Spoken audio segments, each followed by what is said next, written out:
सभी साथियों को नमस्कार और उम्मीद है आप सभी अच्छे होंगे। आज के इस वीडियो सेशन में हम लोग डिस्कस करने वाले हैं एक बहुत ही इंपॉर्टेंट टॉपिक हाइड्रोकार्बन के क्लासिफिकेशन की। जी हाँ दोस्तों, जैसा कि आप सबों को मालूम है और कल के एनालिसिस में भी आपने देखा कि आपके सेकंड शिफ्ट में एल्कीन के सामान्य सूत्र पूछे गए थे। तो ऐसा जरूरी नहीं है कि सिर्फ यही क्वेश्चन पूछा जाएगा, हो सकता है कि आगे की किसी शिफ्ट में आपसे एल्केन के भी समान सूत्र की चर्चा कर ली जाए या फिर एल्काइन की भी समान सूत्र की चर्चा कर ली जाए, या हो सकता है हाइड्रोकार्बन के किसी अन्य क्लासिफिकेशन की भी चर्चा कर ली जाए। और साथ ही मेरे मित्र, आगे आपका टेक्नीशियन एग्जाम भी अपकमिंग है, तो ऐसे में जो भी रेलेवेंट टॉपिक हैं जिससे संबंधित सवाल आ रहे हैं उसको मेरे मित्र साथ साथ डिस्कस करना बहुत ही जरूरी है। और बने रहिएगा वीडियो के अंत तक, आपके मन में जो भी हाइड्रोकार्बन से संबंधित डाउट है वो सारे क्लियर हो जाएंगे। तो आइए बिना किसी देरी के शुरू करते हैं आज के इस सेशन की और देखते हैं एग्जाम रेलेवेंट का कुछ सीख पाते हैं। ध्यान रखिएगा कि हम लोग का टॉपिक है हाइड्रोकार्बन। क्या है? हाइड्रोकार्बन। तो पहला चीज तो आप सभी ध्यान में रखेंगे कि हाइड्रोकार्बन को समझने से पहले, चूंकि ये एक आम सी बात है कि कार्बन और हाइड्रोजन का यौगिक हाइड्रोकार्बन कहलाएगा, तो हाइड्रोकार्बन को समझने से पहले हमें यह समझना होगा कि आखिर ये जो ऑर्गेनिक केमिस्ट्री है, कार्बनिक रसायन है, वो क्या होता है। तो मेरे मित्र, जब भी हम बात करते हैं किसकी, ऑर्गेनिक केमिस्ट्री की, किसकी बात करते हैं? ऑर्गेनिक केमिस्ट्री की बोले तो कार्बनिक रसायन की। ऑर्गेनिक केमिस्ट्री बोले तो कार्बनिक रसायन की। तो हम सभी क्या कहते हैं? हम सभी कहते हैं कि कार्बनिक यौगिक जो है ये वास्तव में हाइड्रोकार्बन और उसके व्युत्पन्न यानी कि हाइड्रोकार्बन के जो डिराइव्ड है उसका रसायन होता है। तो आप सरल शब्दों में ये लिख सकते हैं कि ऑर्गेनिक केमिस्ट्री जो है वो हाइड्रोकार्बन, ऑर्गेनिक केमिस्ट्री हाइड्रोकार्बन एवं इनके व्युत्पन्न का रसायन है। हाइड्रोकार्बन एवं इनके व्युत्पन्न का रसायन है।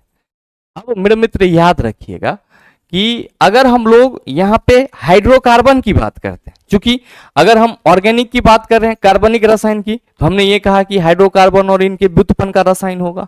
तो सवाल है यहां पे कि ये हाइड्रोकार्बन क्या होगा, हाइड्रोकार्बन क्या होगा। तो आप सभी ध्यान में रखना कि कार्बन एवं हाइड्रोजन के यौगिक, कार्बन एवं हाइड्रोजन के यौगिक क्या कहलाते हैं? आप सभी कहेंगे हाइड्रोकार्बन कहलाते हैं। ध्यान रखिएगा, इस सेशन का जो पीडीएफ है वो आपको हमारे टेलीग्राम ग्रुप से मिल जाएगा, जिसका लिंक इस वीडियो के नीचे डिस्क्रिप्शन में दिया हुआ है। तो आप कहेंगे ऑर्गेनिक केमिस्ट्री और हाइड्रोकार्बन तो हम समझ गए।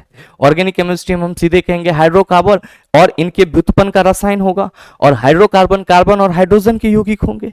सर हाइड्रोजन तो बहुत छोटा सा तत्व है, हम लोग इसको समझ रहे हैं, लेकिन क्या कार्बन से संबंधित कुछ और भी पॉइंट हो सकते हैं जो एग्जाम उपयोगी हो? बिल्कुल मेरे मित्र, ध्यान देखेंगे कि जब भी हम कार्बन की चर्चा करेंगे, क्योंकि कार्बनिक रसायन पढ़ रहे हैं या ऑर्गेनिक केमिस्ट्री का झलक देख रहे हैं, तो कार्बन से इंट्रोड्यूस हो जाना बहुत ही जरूरी है। ध्यान दीजिएगा कि अगर हम कार्बन की बात करेंगे तो आप सभी क्या कहेंगे कि गुरुजी ये अधातु है। क्या है? अधातु, नॉन मेटल है। आवर्त सारणी में यानी कि पीरियोडिक टेबल में ये आपको कहां मिलेंगे? तो आप सभी ध्यान में रखना कि आवर्त सारणी के वर्ग 14 में आपको कार्बन मिलेंगे, और साथ ही साथ कितने आवर्त में मिलेंगे? तो आवर्त सारणी के दूसरे आवर्त में आपको क्या देखने को मिलेंगे? कार्बन देखने को मिलेंगे। याद रखिएगा कि अगर हम लोग इसके इलेक्ट्रॉनिक कॉन्फ़िगरेशन की बात करेंगे, इलेक्ट्रॉनिक विन्यास की बात करेंगे, इलेक्ट्रॉनिक कॉन्फ़िगरेशन की बात करेंगे, तो इसका इलेक्ट्रॉनिक कॉन्फ़िगरेशन क्या होगा? आप सभी याद रखेंगे कि चूंकि कार्बन का एटॉमिक नंबर 6 होता है, इसका एटॉमिक नंबर 1s2, 2s2 और 2p2 होगा। 1s2, 2s2 और 2p2।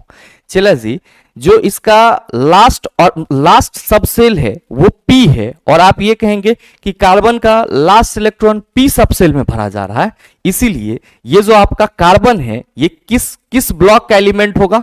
आप सभी याद रख लेना, ये p ब्लॉक एलिमेंट होगा। क्या होगा? p ब्लॉक एलिमेंट होगा। साथ में ध्यान रखेंगे कि कार्बन की अगर हम लोग संयोजकता की बात करेंगे तो इसकी संयोजकता क्या होगी?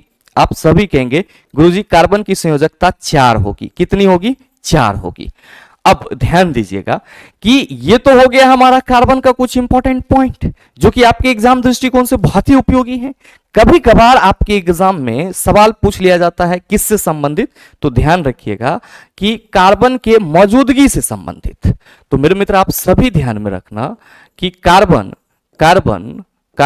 पृथ्वी पर 0.02% तथा वायुमंडल में कितना है? तो आप सभी ध्यान में रखना कि वायुमंडल में 0.03% है। कितना है? 0.03%। तो अगर आपसे यह सवाल पूछ लिया जाए कि पृथ्वी के सतह पर अर्थ क्रस्ट पे कार्बन की मौजूदगी कितना प्रतिशत है, आप सभी कहेंगे 0.02%, और वायुमंडल में आप कहेंगे 0.03%। किस रूप में सर जी? CO2 यानी कि कार्बन डाइऑक्साइड के रूप में। किस रूप में? CO2 यानी कि कार्बन डाइऑक्साइड के रूप में। अब ध्यान दीजिएगा यहां पे कि जो कार्बन है आपका ये मुक्त अवस्था में भी पाया जाता है। और किस रूप में पाया जाता है? तो याद रखेंगे कि कार्बन मुक्त अवस्था में डायमंड यानी कि हीरा, मुक्त अवस्था में डायमंड यानी कि हीरा, फिर कोल यानी कि कोयला, तथा ग्रेफाइट के रूप में पाया जाता है। ग्रेफाइट के रूप में पाया जाता है। ध्यान रखिएगा, ये सारी बातें आपका क्वेश्चन हो सकता है। ठीक है, जिस तरह से आपके एग्जाम में पेपर आ रहे हैं उस हिसाब से इन सभी बातों का बहुत ही इंपॉर्टेंस है। नेक्स्ट ध्यान रखेंगे, ये तो कार्बन मुक्त अवस्था में मिल गया हमको। किस रूप में? डायमंड, कोल और ग्रेफाइट के रूप में। अब ध्यान दीजिएगा कि कार्बन संयुक्त अवस्था में कैसे मिलेगा? तो कार्बन संयुक्त अवस्था में कार्बोनेट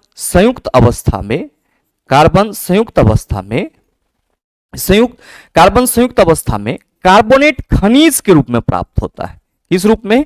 कार्बोनेट खनिज के रूप में प्राप्त होता है। कार्बोनेट खनिज के रूप में प्राप्त होता है। ये चीज आप सभी ध्यान में रखेंगे, आपके एग्जाम के लिए बहुत ही इंपॉर्टेंट है। चला मैं यहां पे सर हैशटैग दे दे रहा हूं कि कार्बन पृथ्वी पर 0.02%, वायुमंडल में 0.03%, मुक्त अवस्था में आप कहेंगे डायमंड, कोल और ग्रेफाइट के रूप में, संयुक्त अवस्था में कार्बोनेट खनिज के रूप में पाया जाएगा। अब मेरे मित्र, आपका जो सवाल पूछा गया था वो पूछा गया था कि एल्कीन का सामान्य सूत्र।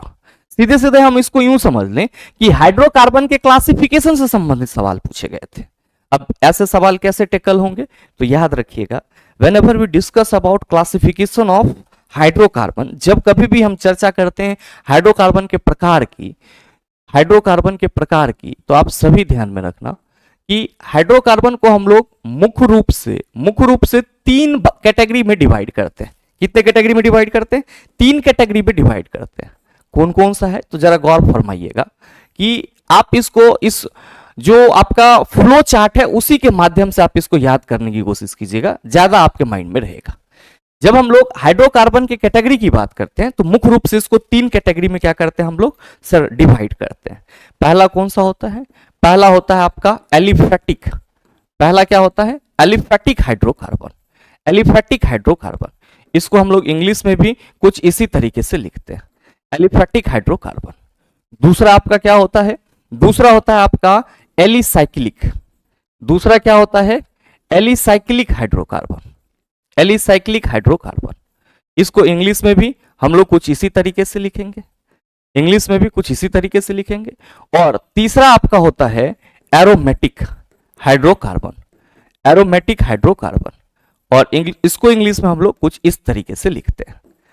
अब मेरे मित्र ध्यान देंगे कि ये जो आप यहां पे एलिफेटिक, एलिसाइक्लिक और एरोमेटिक की बात कर रहे हैं, तो एलिफेटिक वैसे हाइड्रोकार्बन होते हैं जिसमें कार्बन की खुली श्रृंखला होती है, लेकिन एलिसाइक्लिक यहां पे साइक्लिक लगा हुआ है। तो साइक्लिक जहां पे भी आएगा आप क्या कहेंगे? गुरुजी ये चक्रीय हाइड्रोकार्बन होगा। और मेरे मित्र एरोमेटिक, तो आप सभी कहेंगे कि गुरुजी इसको भी हम लोग चक्रीय हाइड्रोकार्बन के रूप में देखते हैं, लेकिन इस दोनों में अंतर है। पहले एलिसाइक्लिक और एरोमेटिक को समझ लीजिएगा, उसके बाद एलिफेटिक पे सर ज्यादा हम लोग बल देंगे। ध्यान देंगे कि जब हम लोग एलिसाइक्लिक की बात करते हैं तो एलिसाइक्लिक जो हाइड्रोकार्बन है इसकी प्रकृति कैसी हो सकती है? याद रखिएगा, संतृप्त या असंतृप्त। अच्छा, संतृप्त और असंतृप्त का सीधा सा मतलब क्या हुआ? हम अगर कहीं पे भी ऑर्गेनिक कंपाउंड में संतृप्त की चर्चा कर रहे हैं, सैचुरेटेड और अनसैचुरेटेड की चर्चा कर रहे हैं, तो आप सभी कहेंगे कि संतृप्त हाइड्रोकार्बन वे हाइड्रोकार्बन होंगे जो सर किसी भी रासायनिक अभिक्रिया में पार्टिसिपेट नहीं करेंगे या पार्टिसिपेट करने की अवस्था में नहीं होंगे। लेकिन असंतृप्त हाइड्रोकार्बन आप कहेंगे ये रासायनिक अभिक्रिया में भाग लेंगे। तो आप ध्यान में रखेंगे कि जो जो एलिसाइक्लिक हाइड्रोकार्बन होता है, जो एलिसाइक्लिक हाइड्रोकार्बन है, इसका नेचर संतृप्त या असंतृप्त है। और हम लोग कहते भी हैं कि वैसा हाइड्रोकार्बन जिसकी प्रकृति संतृप्त या असंतृप्त हो तथा रिंग जैसी संरचना बनाए, वलय जैसी संरचना बनाए, उसको हम लोग क्या कहते हैं? एलिसाइक्लिक कंपाउंड कहते हैं। क्या कहते हैं? एलिसाइक्लिक कंपाउंड कहते हैं। तो मेरे मित्र ध्यान में रखेंगे कि संतृप्त या असंतृप्त हाइड्रोकार्बन, इसकी प्रकृति कैसी होगी? संतृप्त या असंतृप्त हाइड्रोकार्बन जैसी। और मेरे मित्र आप सभी क्या कहेंगे कि सर ये वलय यानी कि रिंग जैसी संरचना बनाता है। वलय यानी कि रिंग जैसी संरचना बनाता है, कोई दिक्कत नहीं होना चाहिए। अच्छा, आप कहेंगे गुरुजी इसका एग्जाम्पल क्या हो सकता है? तो लीजिए ना, इसका एग्जाम्पल अगर आपसे पूछा जाएगा एलिसाइक्लिक का एग्जाम्पल, तो आप सभी ये याद रखिएगा, साइक्लोप्रोपेन जिसका फॉर्मूला क्या होता है? C3H6। साइक्लोब्यूटेन ये क्या है? आप सभी कहेंगे गुरुजी C4H8। साइक्लोहेक्सेन C6H12 ये सब क्या है? आप सभी कहेंगे एलिसाइक्लिक कंपाउंड है। एरोमेटिक कंपाउंड जो है, याद रखिएगा कि एरोमेटिक कंपाउंड इसको एरीन भी कहते हैं। क्या कहते हैं? इसको एरीन कहते हैं, एरीन्स भी कहते हैं। और मेरे मित्र आप सभी ये ध्यान में रखेंगे कि ये क्या होते हैं, इसकी प्रकृति कैसी होती है? इसकी प्रकृति असंतृप्त होती, यानी कि ये अनसैचुरेटेड होता है। रासायनिक अभिक्रिया में आप कहेंगे सर भाग लेगा, असंतृप्त होता है। और अगर हम इसके एग्जाम्पल की बात करेंगे तो मेरे मित्र C6H6 बेंजीन आपका क्या है? एक बहुत ही प्रचलित एरोमेटिक यौगिक है, जिसको आप क्या कह सकते हो? एरीन्स भी कह सकते हो। अब सवाल यह है कि गुरुजी ये जो आपने यहां पे चर्चा करा कि एलिफेटिक भी होते हैं, तो ये एलिफेटिक क्या होता है? ध्यान दीजिएगा कि एलिफेटिक हाइड्रोकार्बन वैसे हाइड्रोकार्बन होते हैं जिसमें कार्बन जो है वो खुली श्रृंखला में मौजूद होते हैं। और मेरे मित्र आप सभी को यह ध्यान में रखना होगा कि जो एलिफेटिक हाइड्रोकार्बन है, इसको भी हम लोग दो कैटेगरीज में डिवाइड करते हैं। कितने कैटेगरीज में डिवाइड करते हैं? दो कैटेगरीज में डिवाइड करते हैं। अब ध्यान देंगे दो कैटेगरीज कौन कौन सा है? तो एक है आपका संतृप्त एलिफेटिक। क्या है? संतृप्त एलिफेटिक। और मेरे मित्र जो संतृप्त एलिफेटिक है, इसी को हम लोग क्या कहते हैं? आप सभी ध्यान में रखेंगे कि इसको हम लोग पैराफिन के नाम से भी जानते हैं। किसके नाम से जानते हैं? पैराफिन के नाम से भी जानते हैं। और मेरे मित्र ये जो पैराफिन है एक्चुअली में ये क्या है? आप सभी याद रखेंगे एल्केन। क्या है? एल्केन। ध्यान दीजिएगा कि पैराफिन ही क्या है? आप कहेंगे एल्केन। और ये क्या होते हैं? आप सभी कहेंगे सर संतृप्त होते हैं। अब दूसरा जो है वो है आपका असंतृप्त हाइड्रोकार्बन। ध्यान रखेंगे कि असंतृप्त हाइड्रोकार्बन में जब हम आएंगे असंतृप्त हाइड्रोकार्बन में, तो इसको दो कैटेगरीज में डिवाइड किया जाता है। एक आपका ओलिफिन, जिसको मेरे मित्र हम लोग क्या कहते हैं? ओलिफिन को एल्कीन कहते हैं। और मेरे मित्र दूसरा आपका एसिटिलीन है। दूसरा आपका क्या है? एसिटिलीन है। और इसी को हम लोग क्या कहते हैं? एल्काइन कहते हैं। क्या कहते हैं? एल्काइन कहते हैं। तो हम लोग जो याद करते रहते हैं एल्केन, एल्कीन और एल्काइन, तो एल्केन, एल्कीन और एल्काइन एक्चुअली में क्या है? आप कहेंगे सर एलिफेटिक हाइड्रोकार्बन है। क्या है? एलिफेटिक हाइड्रोकार्बन है, जिसमें एल्केन क्या होता है? आप सभी कहेंगे संतृप्त, जबकि एल्कीन और एल्काइन क्या होता है? आप सभी कहेंगे असंतृप्त। क्या होता है? असंतृप्त। जो याद रखने वाली बात है वो आप सभी ध्यान में रखना कि एल्केन ग्रुप के जो कंपाउंड होंगे, इसमें कार्बन और कार्बन के बीच में सिंगल बॉन्ड होगा। याद रखिएगा, बहुत जरूरी चीज है ये। एल्केन ग्रुप के जो कंपाउंड होंगे उसमें कार्बन और कार्बन के बीच में सिंगल बॉन्ड होगा। एल्कीन ग्रुप के जो कंपाउंड होंगे इसमें कार्बन और कार्बन के बीच में डबल बॉन्ड होगा। और मेरे मित्र जो एल्काइन ग्रुप के कंपाउंड होंगे इसमें कार्बन और कार्बन के बीच में ट्रिपल बॉन्ड होगा। यह चीज ध्यान में रखिएगा। अब आपके एग्जाम में ज्यादातर जो सवाल पूछे जाते हैं सर वो आपका एल्केन एल्कीन या एल्काइन के समान सूत्र से रिलेटेड होता है।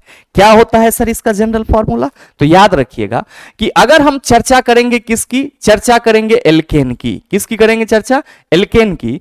तो इसका जो समान सूत्र होगा, इसका जो समान सूत्र होगा जनरल फॉर्मूला वो क्या हो जाएगा?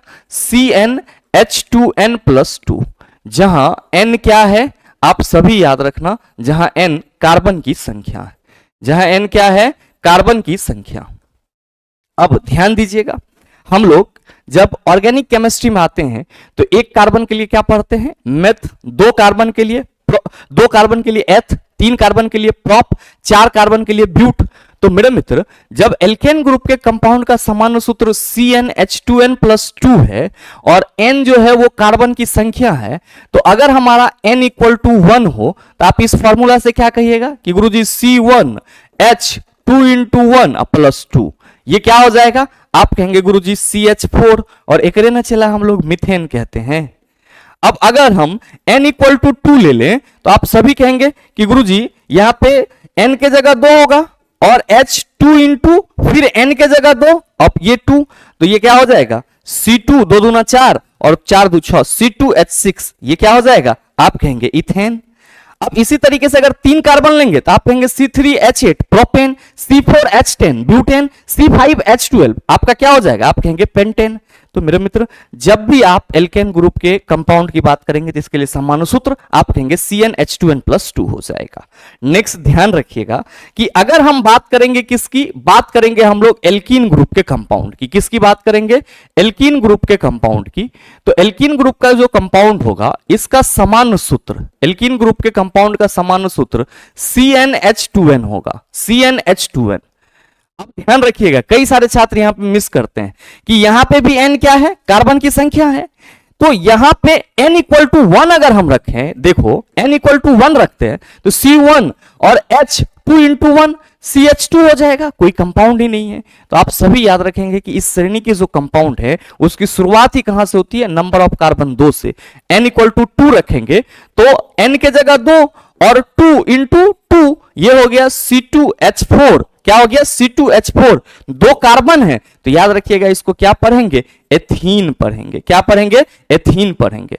अब अगर n इक्वल टू 3 रख रहे हैं तो C3H2 इंटू 3, अब ये क्या हो गया? C3H6। अब इसको हम लोग क्या पढ़ेंगे? याद रखना इसको हम लोग प्रोपीन पढ़ेंगे। क्या पढ़ेंगे? प्रोपीन पढ़ेंगे। इसी तरीके से मेरे भाई आप ध्यान में रखेंगे कि अगर बात करी जाएगी एल्काइन की, किसकी? एल्काइन की बात करी जाएगी तो इसका समान सूत्र क्या होगा? इसका समान सूत्र क्या होगा? इसका समान सूत्र होगा CnH2n-2, CnH2n-2, और यहां पे भी n इक्वल टू कार्बन की संख्या। अब n इक्वल टू 1 से शुरुआत नहीं होगी, क्यों? क्योंकि C1H2 इंटू 1 -2, तो आप कहिएगा गुरुजी ये तो 0 हो जाएगा। यहां पे भी शुरुआत कहां से होगी? n इक्वल टू 2 से। तो Cn, तो C के n के जगह 2, H2 इंटू 2 -2, ये क्या हो गया चला? C2 2 दूना 4 -2, C2H2, क्या पढ़ेंगे इसको? कार्बन की संख्या 2 है तो इसको हम लोग पढ़ेंगे एथाइन। क्या पढ़ेंगे? एथाइन। अब अगर हम n इक्वल टू 3 रख रहे हैं तो C3H2 इंटू 3 -2, अब C3 और 3 दूना 6 -2, C3H4 हो जाएगा, और C3H4 को हम लोग क्या पढ़ेंगे? प्रोपाइन पढ़ेंगे। क्या पढ़ेंगे? प्रोपाइन पढ़ेंगे। तो मेरे मित्र अगर आपका ALP का आगामी शिफ्ट में परीक्षा है तो ये टॉपिक आपके लिए इंपॉर्टेंट है। आपका टेक्नीशियन में एग्जाम है तो ये टॉपिक इंपॉर्टेंट है। तो इस तीनों ही जो पेज मैंने आपको बताया, इस तीनों ही पेज पे जो बातें लिखी हुई है आप इसको अपने माइंड में 1-2 बार रिपीट करके जरूर जाइएगा, आपके एग्जाम में बहुत ज्यादा हेल्प करेगा।